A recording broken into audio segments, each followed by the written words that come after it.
in the shadow of ancient walls that had stood defiant for a millennium. The city of Constantinople pulsed with life on a crisp spring evening in 1453. The Bosphorus waters lapped gently against the quays, carrying the distant echoes of merchant ships unloading silks and spices from far-off lands. Torches flickered along the Golden Horn, illuminating the faces of guards who scanned the horizon with weary eyes. The air was thick with the scent of blooming jasmine, mingled with the acrid smoke of forges working late into the night.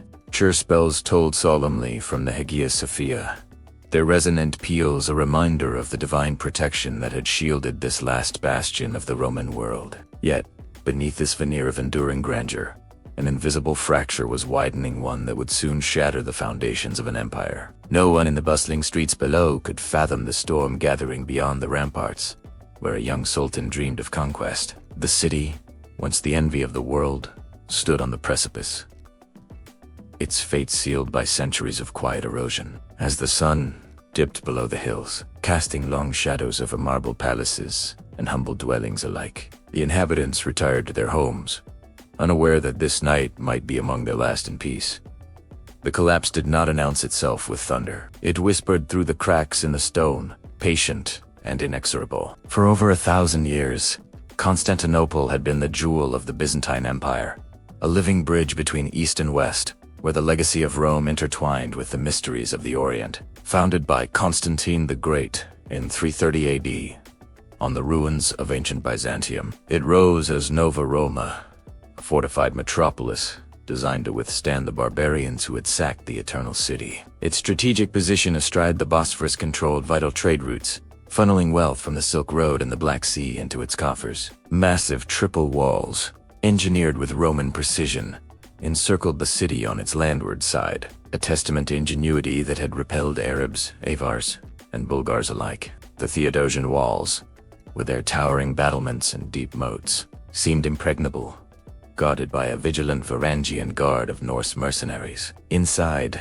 the great palace housed emperors who claimed descent from Augustus, ruling over a realm that once stretched from the Danube to the Euphrates. But by the 5th century, the empire had withered to little more than the city itself and scattered outposts, besieged by time and foes.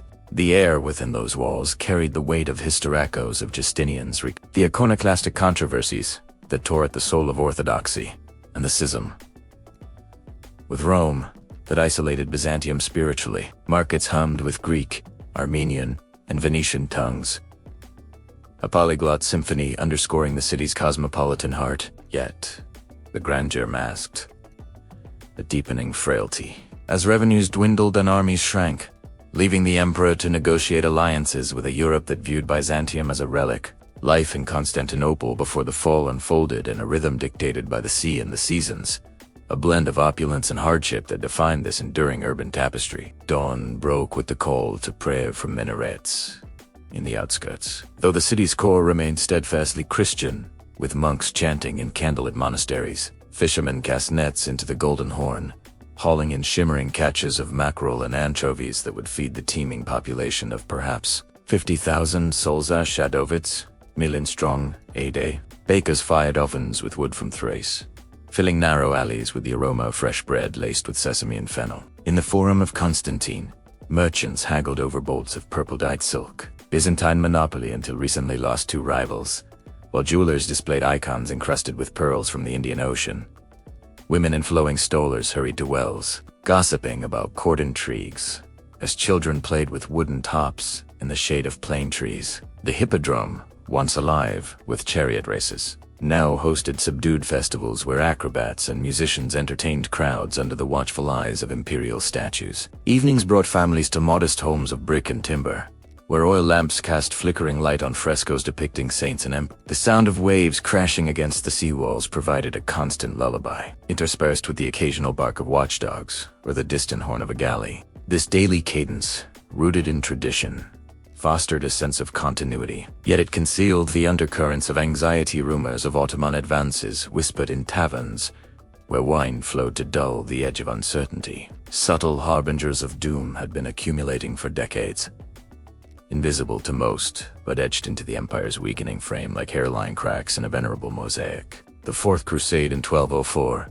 meant to aid Byzantium, instead culminated in its sack by Latin Christians, fracturing the empire into rival states and leaving Constantinople under Frankish rule for over half a century. Upon reclamation in 1261, the Palaiologos dynasty inherited a hollow shell, its territories reduced, its treasury depleted.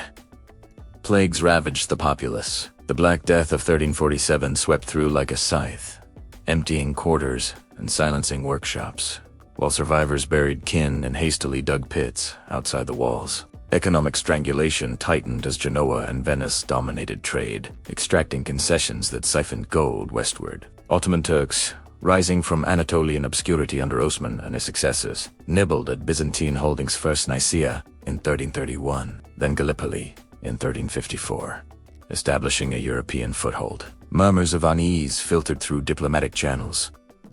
Envoys returned from Edirne with tales of a disciplined army swelling in numbers. Yet, in the city's cafes, such warnings blended with everyday complaints about rising taxes to fund mercenaries. The air grew heavier with unheeded omenza, comets streaking across the sky in 1450, interpreted by astrologers as ill fortune, earthquakes rumbling beneath the foundations, dislodging stones from ancient aqueducts. No one connected these dots into a portrait of impending catastrophe. Life persisted, routine masking the rot. As the 15th century progressed, tensions simmered beneath Constantinople's surface, manifesting in fractures that eroded the social fabric like saltwater corroding iron gates. Emperor John VIII Palaiologos journeyed to Florence in 1439, desperate for Western aid against the encroaching Ottomans, agreeing to a union of Eastern and Western churches that promised papal support and crusader armies. But back home, this ignited fierce opposition. Orthodox clergy and laity decried it as heresy, splitting the populace into unionists and anti-unionists, with riots echoing through the streets near the patron. Monks preached against the Latin rites, their voices rising in basilicas amid the scent of incense and beeswax. Meanwhile, the Ottoman Sultan, Murad II, consolidated power, besieging the city in 1422, a rehearsal that failed but revealed vulnerabilities in the walls. His son, Mehmed II, ascended in 1451 at just 19. A prodigy obsessed with Alexander's legacy, amassing cannons and fleets in secret. Byzantine spies reported these preparations, but internal discord paralyzed response. Factions vied for influence in the imperial court, where whispers of betrayal hung like fog. The economy faltered, further hyperpyron. Coins debased, markets thinned by blockades, and famine loomed as grain shipments from the Black Sea dwindled under Turkish pressure. In homes, families huddled around hearths, sharing meager meals of olives and cheese, while the elite in silk robes debated theology, oblivious to the gathering siege engines. The collapse did not begin with chaos. It began quietly, in divided councils and empty granaries. Critical choices sealed Constantinople's fate, born of desperation and miscalculation in the face of mounting peril. Emperor Constantine XI, ascending in 1449, inherited a throne fraught with peril, rejecting Ottoman vassalage that might have bought time but compromised sovereignty. He appealed to the West anew, reaffirming the church union despite domestic backlash, dispatching pleas to Venice, Genoa, and the Pope for reinforcements. A papal fleet was promised, but delays and half-hearted commitments trickled in mere hundreds of archers and a chain to seal the Golden Horn. Mehmed, sensing weakness, constructed Rumalisari Fortress on the European shore in 1452, a stone sentinel throttling the Bosphorus and isolating the city. Byzantine protests went unheeded. Attempts to sabotage the build failed amid skirmishes where arrows whistled through the air like vengeful spirits. Internally, the decision to arm civilians and repair walls strained resources as blacksmiths hammered day and night, the clangor reverberating through quarters. Yet, reliance on Genoese mercenaries at Galata bred mistrust. Would they fight or flee? Constantine's refusal to surrender, proclaimed in defiant orations from the palace balcony, inspired some but alienated potential allies. As winter winds howled through the straits, carrying scents of pine and salt, the emperor pondered maps by lamplight, unaware that Mehmed's engineers were forging Urbant's monstrous cannon, a behemoth capable of pulverizing stone. These pivotal errors, compounded by isolation, wove the noose tighter.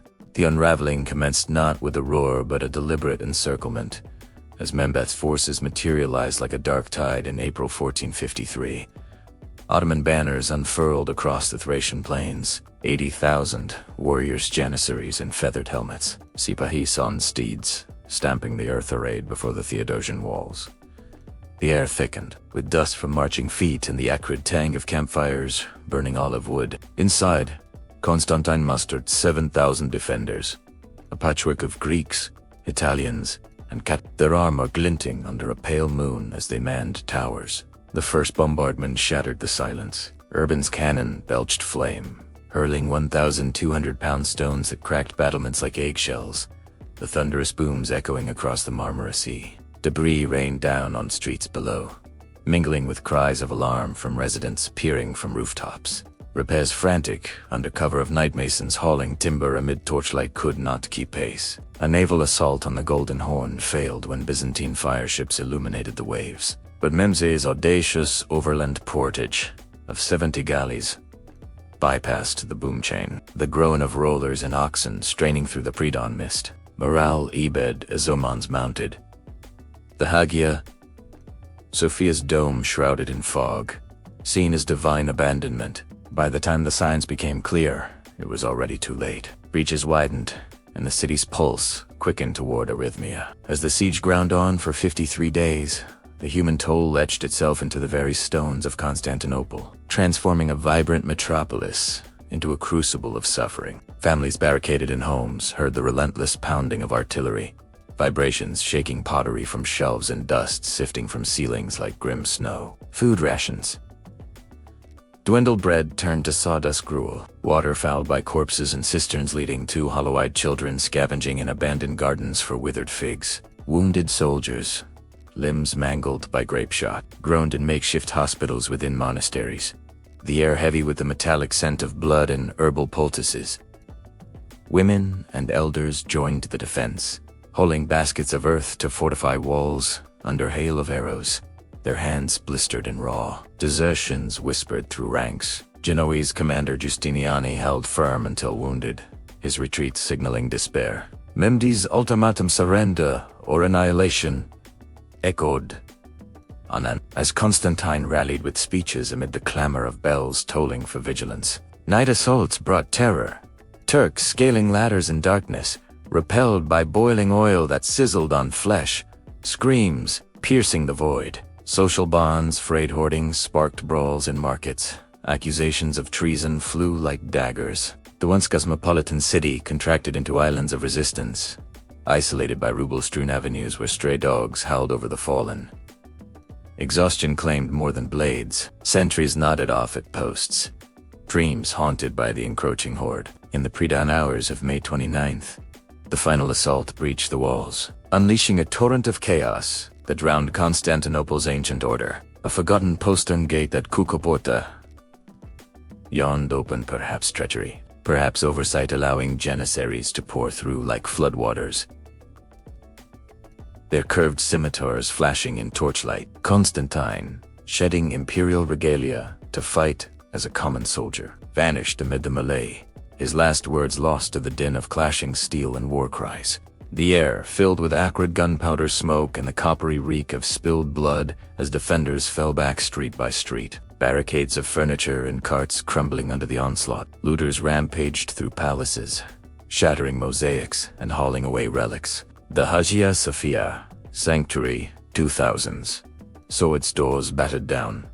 Priests slain at altars mid-prayer. The sacred space echoing with wails of the captured. Women and children were herded like cattle, bound for slavery in distant markets, their sobs mingling with the crackle of flames consuming libraries of forgotten lore. Mehmed entered triumphantly, halting the worst excesses after 3 days. But the damage was irreversible. Neighborhoods gutted, the populace halved by death or deportation. The Golden Horn bobbed with debris and bodies, a silent witness to the rupture. What began as a siege ended in erasure.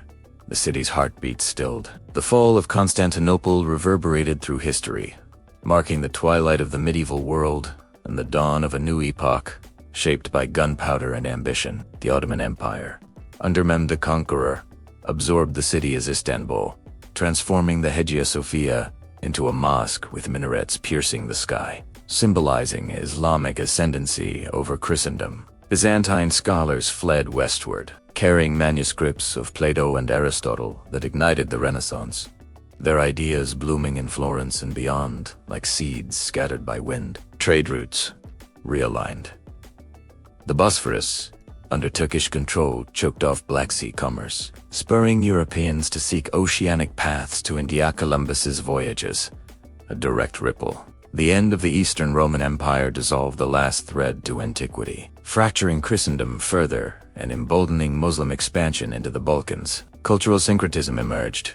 Greek fires, secrets lost, but Ottoman architecture blended Byzantine domes with Persian motifs, creating enduring splendors. Economically, the shift empowered rising powers like Spain and Portugal, while Venice's monopoly waned amid new horizons. The human diaspora Greeks resettled in Italy.